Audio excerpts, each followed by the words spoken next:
Bonjour, je m'appelle Fitzgerald, j'ai 26 ans. Bonjour, je m'appelle Fitzgerald, j'ai 25 ans. Pour moi, l'écologie, c'est quelque chose d'assez spontané. Et moi, ça a toujours été un peu mon mode de vie, en fait. Enfin, je suis un peu un récupérateur, ce qu'on peut dire. J'aime bien faire les poubelles, les encombrants. La chaise de mon bureau, elle vient des poubelles. J'ai un tabouret, j'ai trouvé une télévision dans les encombrants. En fait, je me dis qu'on a énormément de produits qui existent déjà sur Terre. Et plutôt que de les balancer, ou quand les gens en balancent, je me dis je vais les récupérer, je vais leur donner une deuxième vie. Cette veste, par exemple, c'est celle que portait mon père quand il faisait du ski dans les années 70. Et voilà, je pense qu'il faut avoir ce genre de geste un peu d'avoir un mode de vie raisonné comme ça, où on est attentif à chaque chose qu'on dépense. Quand je vais à des fêtes et que je vois des gens qui balancent leur bouteille de bière dans la poubelle normale, je me précipite et attends, qu'est-ce que tu fais là? Enfin voilà, ça c'est plus fort que moi. Tous les jours, en France et en Europe, des hommes et des femmes tentent de mieux préserver la planète et notre environnement. Les initiatives innovantes, exemplaires et astucieuses se multiplient. Pour les découvrir et en rendre compte, l'émission Les Reporters a fait confiance à 10 jeunes gens. Sélectionnés pour leur curiosité et leur désir de témoigner, ils ont dressé un panorama de ces initiatives au cours d'un voyage de 27 jours à travers les 27 pays de l'Union européenne. Fitzgerald nous livre aujourd'hui les souvenirs de son périple européen et de cette expérience unique. J'ai accepté de faire une émission pour la télévision, mais pour une télévision que je juge intelligente et puis en plus marrante, parce qu'on allait parler d'écologie, parce qu'on allait parler de développement durable. Je me disais que j'avais ma place dans cette émission à la fois pour le côté écolo, et puis l'aventure, le voyage, et puis la fantaisie que je pouvais apporter aussi à ce programme. I feel good. Je suis assez curieux, je suis très curieux et je suis très enthousiaste des choses que je découvre. Donc c'est clair que moi, ce type d'aventure, ça me passionne. Je pense qu'en fait, les questions environnementales sont vraiment aujourd'hui un moyen de rassembler les personnes. Et tout ça, c'est très très lié, les questions économiques et sociales et les questions environnementales. Ce qui m'intéresse dans ce projet, qui lui est itinérant, c'est qu'à chaque fois, il va y avoir vraiment un but très précis. Ça va être un voyage utile. Ce sera ça mon profil dynamique, enthousiaste et curieux.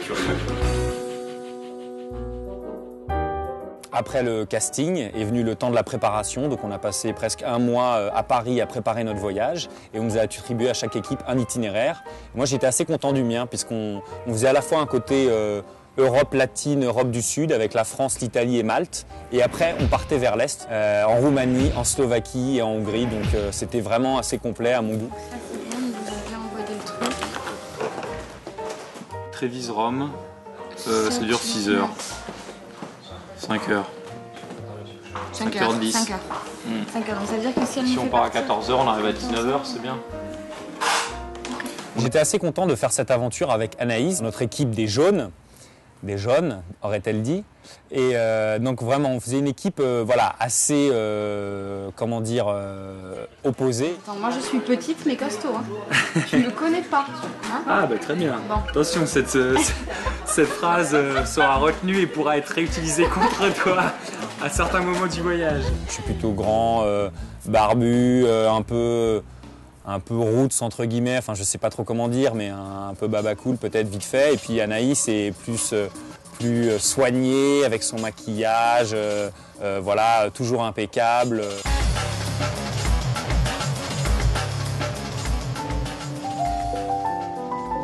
S'il y a 10 heures de bus, enfin de train, c'est 2 ça qui est heures bien. de bus et Parce 3 que- quarts d'heure de marche, Mais oui, mais bah, tu t'engages à prendre ma valise. Hein. Et bien sûr, avec tout ton maquillage. Ce voyage n'était pas tout à fait un voyage comme les autres. Parce que on devait filmer, tourner des reportages et livrer un produit entre guillemets télévisuel. Donc c'est vrai qu'il y avait beaucoup de contraintes logistiques évidemment, des contraintes de date, etc. Est-ce que les gens sont libres à la date où on peut être dans leur pays? Est-ce qu'on trouve le traducteur, etc. Donc c'était vraiment une grosse machine à organiser, ce voyage de 27 jours très intense. C'était un peu une mission finalement qu'il fallait remplir. Et ça c'était difficile. Et puis n'oubliez pas que vous avez une mission chaque semaine, c'est de nous rapporter les initiatives écologiques les plus intéressantes, les plus étonnantes, les plus duplicables pour les autres pays européens.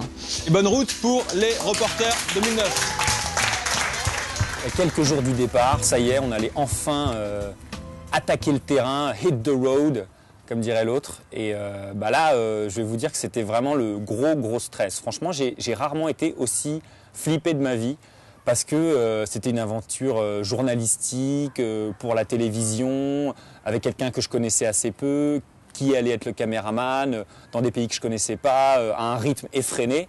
Donc je flippais pas mal, je me disais mais est-ce qu'on connaît bien les sujets, est-ce qu'on est allé à fond, ça me posait pas mal de problèmes, je me disais est-ce que je suis vraiment allé chercher les données, est-ce que je me suis suffisamment renseigné pour avoir les questions pertinentes à poser et me rendre compte moi-même si l'initiative vaut le coup ou pas.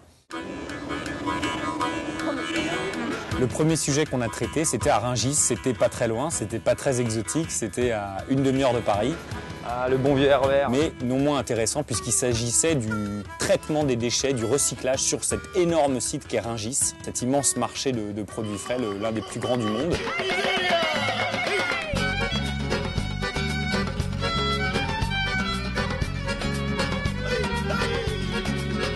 Nous sommes à Rungis, le plus grand marché de produits frais au monde. Ici, 1,5 million de tonnes de marchandises transitent chaque année. Et pour combien de tonnes de déchets par jour? Plus de 200 tonnes de déchets qui jusqu'ici n'étaient pas particulièrement valorisés, recyclés, triés. Et donc une entreprise vient de reprendre cette activité sur le site. Son ambition, jeter moins, trier plus et valoriser mieux. C'était notre premier sujet. Alors ça faisait voilà, deux choses à découvrir, à la fois ce sujet sur le recyclage à Rungis et à la fois nos premiers pas en tant qu'apprentis journalistes. Est-ce que vous voudriez bien répondre à quelques questions? Bah avant, on jetait en bas des quais. Alors, vous voyez, il y a des années, on prenait des palettes et on les jetait carrément en bas des quais. Il y avait des tas. Non, c'était des palettes comme ça. Des palettes entières. Vous mettez là-bas Quand sur le les quai. palettes, elles étaient pourries. Ah ouais. Sur le quai, mais ça En bas du quai. En bas du quai. Et après, c'était... Et après, il y avait ils viennent des- ramasser avec ramasser comme ça, ils viennent ramasser avec des- Donc ils mélangeaient tout et c'était là, incinéré. Ouais, là, c'était carrément. Et aujourd'hui, vous avez eu des nouvelles consignes? Oui. C'est-à-dire, vous avez eu quoi? Bah, avant, on vidait tout comme ça, puis maintenant, on est obligé de trier, quoi. On met la marchandise d'un côté dans un conteneur spécial, Ouais. et dans l'autre conteneur, on met les emballages. Apparemment, cette nouvelle entreprise voudrait peut-être mettre en place des amendes ou s'il y a un tri qui est mal fait. Vous avez entendu parler de ça? Je pense qu'ils vont se sévir, arriver à un moment, quoi.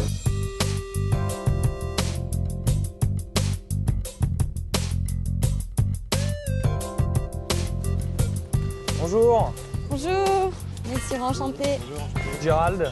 Bonjour. Comment allez-vous? Alors, on est où ici? Alors ici, vous êtes sur le marché de Rungis. Vous êtes sur le centre de tri .e, .emballage, Oui. qui accueille tous les déchets d'emballage des différents acheteurs qui viennent acheter sur le marché. Donc à savoir des cagettes, des palettes, beaucoup de cartons également, et tout ce qui est emballage plastique. D'accord. Les denrées alimentaires ne sont pas acceptées sur le site. On les évacue à l'extérieur du marché. Oui. Elles sont ensuite enfouies, mais elles passent par une phase de méthanisation, par un bioréacteur qui permet d'en récupérer l'énergie.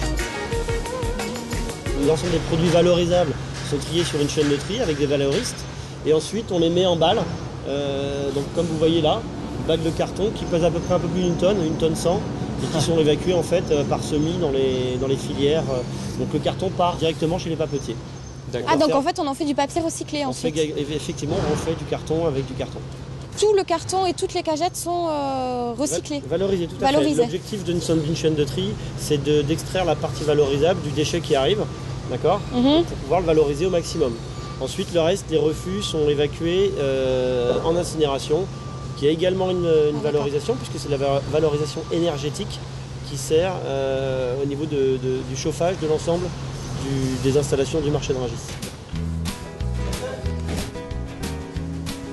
On a été amené à côtoyer le personnel de cette entreprise de collecte des déchets et ils étaient vraiment adorables. Vas-y, Fitzgerald, allez, plus vite! J'ai même trié un peu sur le tapis roulant pour voir un peu comment ça fonctionnait et puis voir quelle est vraiment la cadence d'une chaîne de tri, etc. Et tout de suite, quand on le fait, c'est pas pareil qu'à la télé. Carton. Pas celui-là. Celui-là, il passe. La deuxième étape de notre voyage, c'était en Italie. Alors tout de suite, c'était plus des paysans quand même.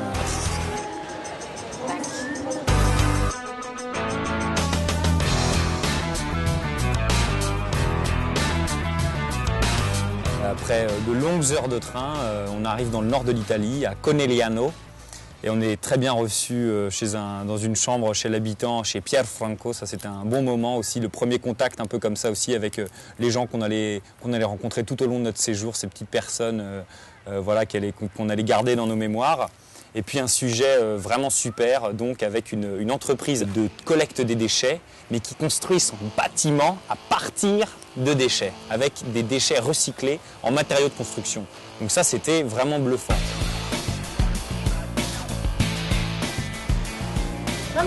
Buongiorno, ben arrivati. Buongiorno, come va? Nous avons été les premiers à penser que l'on pouvait utiliser nos déchets pour faire des matériaux de construction et à tout rassembler dans un unique bâtiment. C'est un prototype. On peut bien sûr l'améliorer, mais nous collaborons avec des entrepreneurs intéressés pour exporter ce modèle en Europe. Ce qui m'a le plus plu dans cette initiative, c'était la cohérence un peu du projet, c'est-à-dire qu'on exige aux habitants des communes environnantes de faire un tri énorme, c'est-à-dire qu'il y a 7 catégories, c'est pas comme 2 ou 3 en France, mais l'entreprise dit ok, mais nous aussi on va faire des efforts et notre siège social on le construit avec des matériaux recyclés. À partir d'une bouteille en plastique comme celle-là, on fait ce matériel qui sert d'isolant. Exactement. La bouteille est traitée et transformée en une fibre thermosoudée. Il n'y a ni colle, ni résine chimique, et donc c'est très naturel. C'est vraiment improbable de se promener dans un bâtiment sur lequel le sol plastique est recyclé. Dessous, on ouvre la trappe, il y a du liège qui est à partir de bouchons de liège pour servir d'isolant thermique et acoustique. Enfin, tout est récupéré de A à Z. Et même, ce qui m'a beaucoup plu évidemment, parce que moi ce qui m'intéresse aussi toujours, c'est le côté créatif, la dimension artiste aussi que peut être une démarche écologique. Et là, on a rencontré l'architecte d'intérieur qui avait fait tout un tas d'œuvres d'art sur le recyclage avec des objets recyclés ou même à peine recyclés, c'est-à-dire des bouteilles repeintes de plastique, pour leur montrer que le déchet pouvait être quelque chose de méliorable. Et aussi pour les meubles, le matériel recyclé que nous avons utilisé, ce n'était pas par économie, mais pour la démonstration. Ça là-bas, Enrico, c'est quoi? C'est un peu votre œuvre d'art du bâtiment? Ça, c'est un jeu. Nous avons pensé aux pixels de l'image d'un téléviseur pour composer cette paroi avec des objets qui sont normalement d'utilisation quotidienne et démontrer comment ces objets peuvent être utilisés autrement. Nous avons mis un message dans une de ces bouteilles. A message in the bottle, like the police. Voilà, c'était une super initiative en Italie, on était hyper heureux. En plus, c'est unique, comme nous avait dit le patron. Et tout de suite, j'ai pu relâcher la pression. J'ai vu qu'on était capable de faire quelque chose, notre équipe fonctionnait bien. Aujourd'hui, nous sommes à Conegliano, dans le nord de l'Italie, avec une entreprise de collecte des ordures. Ouais! On a le feu! Allez, ça tourne! Elle a eu une idée originale, se servir de déchets pour construire un bâtiment. On se disait, la barre est haute, faut qu'on y aille, et on était hyper motivés pour porter ce sujet. Voilà! Magnifico! Là, ça devrait être bon. Après l'Italie du Nord, à Conegliano, on est descendu à Malte et là on a eu une expérience géniale. Donc à Malte, cette île très, très aride, un peu perdue. Moi vraiment, ce que j'ai écrit tout de suite sur le blog, c'est qu'on ne savait pas si on était au Proche-Orient, en Afrique du Nord, en Italie, avec cette langue qui est mélangée entre l'italien, l'arabe, avec des influences de l'anglais. C'était très, très, très dépaysant. C'était vraiment le premier gros dépaysement, aussi au niveau de la température, on avait très, très chaud. Et on a fait ce sujet sur l'eau. Allô? Ah, l'eau, justement, parlons-en. Ici à Malte, c'est l'enjeu environnemental numéro 1. Notre mission, si nous l'acceptons, est d'entrer en contact avec Marco Cremona, expert en hydraulique. Il est un des seuls à détenir des solutions pour sauvegarder cette ressource rare. Ok, mission acceptée. Située entre la Sicile et la Tunisie, l'île de Malte est le 7e pays le plus pauvre en eau dans le monde. 400 000 personnes vivent sur cette île de seulement 300 km². Parmi elles, Marco Cremona, ingénieur en hydraulique. Son idée, utiliser sa maison comme terrain d'expérimentation pour montrer que l'autosuffisance en eau est possible dans chaque foyer. Donc un mec génial, un jeune ingénieur passionné et passionnant qui ne consomme aucune eau publique. Il y a vraiment une économie intelligente, du bon sens et en même temps des systèmes très simples que n'importe qui peut appliquer chez lui. Ma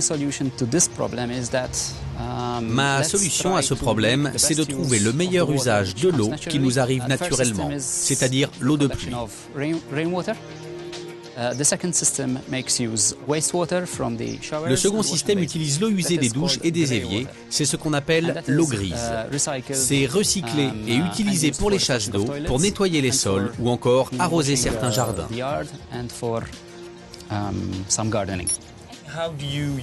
Comment utilisez-vous l'eau pour rafraîchir la maison ? Afin de ne pas utiliser d'électricité pour l'air conditionné, j'ai créé un système qui diffuse de l'eau grise sur le toit des chambres vers 7 heures du soir. Ça s'évapore et ça refroidit le toit. Et si le toit est plus frais, la chambre aussi est plus fraîche. Il l'économise en maximum, on est dans tout un tas de petits systèmes dans sa maison, vraiment passionnant. Il met des filtres au robinet pour économiser l'eau, il met un sachet dans la chasse d'eau pour ne pas, parce qu'il n'y a pas besoin de la totalité de l'eau pour vider des toilettes. Quand il tire la chasse, une partie de l'eau est retenue par le sac. C'est si simple. Ce qui m'a le plus touché dans cette expérience à Malte, cette initiative, c'est que ça part vraiment d'une personne, un individu qui, un peu à la force du poing, veut changer le monde, veut changer les choses et commence par lui, commence à son échelle, avec sa maison, avec son système d'eau. Et le gars fait des pieds et des mains pour en parler, pour communiquer, parce que lui c'est ça qu'il nous disait. Moi je suis scientifique, je comprends, je connais les solutions, mais monsieur tout le monde, lui, il ne sait pas forcément. Donc mon boulot c'est de communiquer, c'est d'enseigner, c'est d'aller à des conférences, de passer à la télé, dans les journaux. Et il fait un travail énorme là-dessus, donc j'étais hyper content que nous aussi on puisse le relayer en France à travers les reporters. Tu essayes en premier, hein? Oui, j'essaie d'abord. Bon, je te fais confiance. C'est parfaitement sain, je t'assure. Ouais, j'espère. Oui, ça l'est. Donc il y a quelques heures, c'était de l'eau usée ? Oui, il y a 4 heures. 4 heures, ok. À Marco, le maître de l'eau. Excellent. Alors le voyage continuait avec notamment des nuits de train.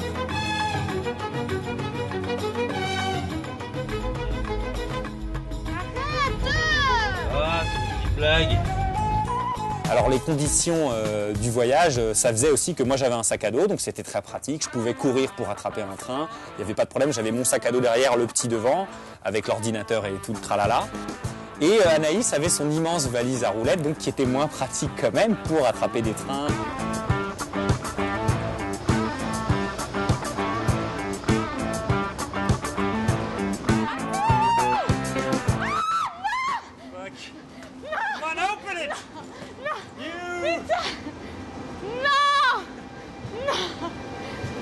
C'est dégueulasse.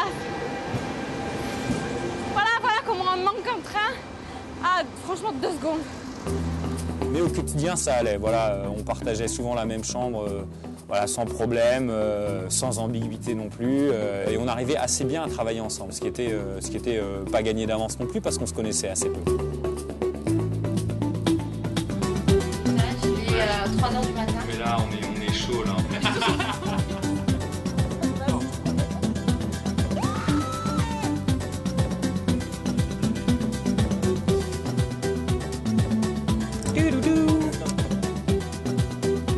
Merci beaucoup. Santé. Après avoir exploré les pays latins, les pays du Sud, on est parti vers l'Est de l'Europe pour la deuxième partie du voyage. On a enchaîné et voilà, on était vraiment au cœur de l'aventure. On commençait aussi un peu à fatiguer. Putain, je suis KO. Hein. À ce moment-là, on est arrivé en Hongrie. Alors là, on a été accueillis dans une famille un peu étrange, celle des loutres, mais qui n'est plus très nombreuse puisque c'était une espèce en voie de disparition. Et la Hongrie est le pays où il en reste le plus grand nombre en Europe, puisqu'en France, au début du siècle, elles étaient 30 000 et à la fin du siècle, plus que 1000. Donc c'est vraiment une catastrophe écologique. Les loutres. Allez les filles, c'est à vous de jouer. Allez, s'il vous plaît. On fait pas les timides. C'est maintenant le tournage. Allez. Ok, Fitz, je crois qu'il faut laisser tomber. Des loutres, on n'en verra pas. À la limite, les seules qu'on verra aux zoo de Budapest, c'est la demoiselle qui est ici. Et les loutres sont une espèce de signal. Et si elle va mal, ça veut dire que tout l'écosystème derrière va commencer à subir aussi l'impact de différents méfaits environnementaux. En ce qui concerne les loutres, c'est notamment la pollution des rivières, l'urbanisation effrénée qui empiète sur des espaces naturels normalement protégés. La société a tellement besoin de construire, d'avoir des autoroutes, des centres commerciaux, des nouveaux logements, que les constructions finissent par empiéter sur les espaces vitaux des animaux. C'est regrettable, parce qu'aujourd'hui, nous constatons souvent que l'on construit même dans ces endroits qui sont censés être protégés et interdits à la construction. Il y a eu un énorme travail qui a été fait par des associations pour sensibiliser, pour protéger les loutres, pour faire comprendre que c'est une espèce clé, qu'elle est importante dans l'écosystème des rivières. Et depuis, en Hongrie notamment, mais aussi ailleurs en Europe, elles reprennent du terrain, elles regagnent du terrain. Et la Hongrie est même un lieu un peu d'où se fait le repeuplement des loutres à travers l'Europe.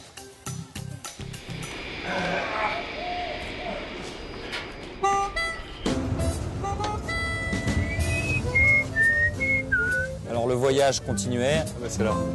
Ce qui avait de sympa aussi, c'était la rencontre avec les gens. Par exemple, j'ai rencontré un jeune Anglais barbu, roux, qui avait travaillé dans des pays de l'Est, qui voulait être journaliste en Russie, enfin un mec assez original. Et voilà, c'est sûr qu'on se ressemblait un petit peu plus que Anaïs et moi, donc c'était sympa de nouer conversation avec ce gars-là le temps d'un trajet en train.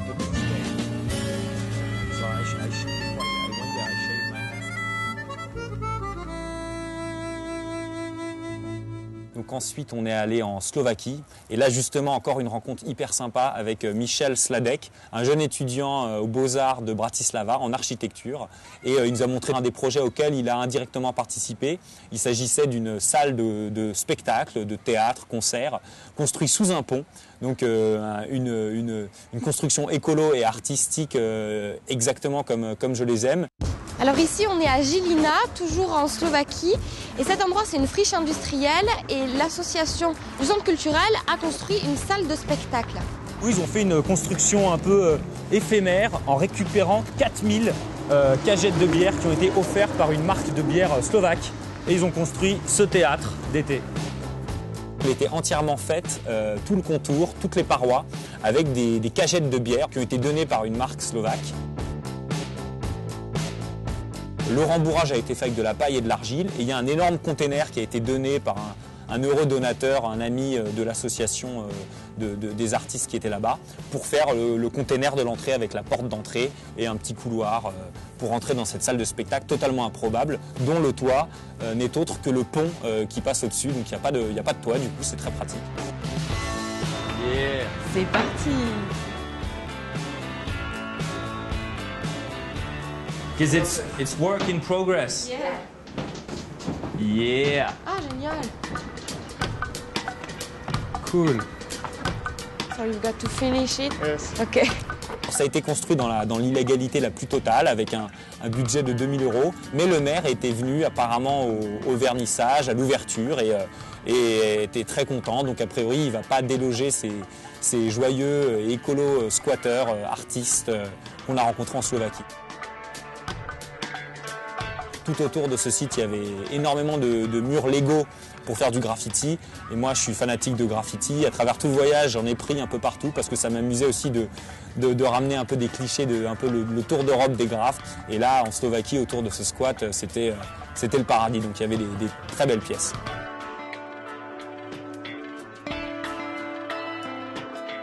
Et ça y est, c'était déjà la fin d'une époque, la fin du voyage qui avait été extrêmement intense. On est trop naze pour réagir là, on est trop fatigué. C'est-à-dire. J'étais quand même content de rentrer parce que j'étais exténué. On avait très peu dormi les dernières heures pour construire nos sujets, finir tout ça. C'était vraiment très très rempli. Et j'étais content de revenir à Paris, j'étais pas mécontent. Et puis j'avais un peu besoin aussi de retrouver ma solitude. Mais plus le temps passe, plus évidemment je garde en mémoire les bons moments, les meilleurs moments de ce séjour, et je me dis que c'était vraiment super et que je repartirai avec plaisir demain.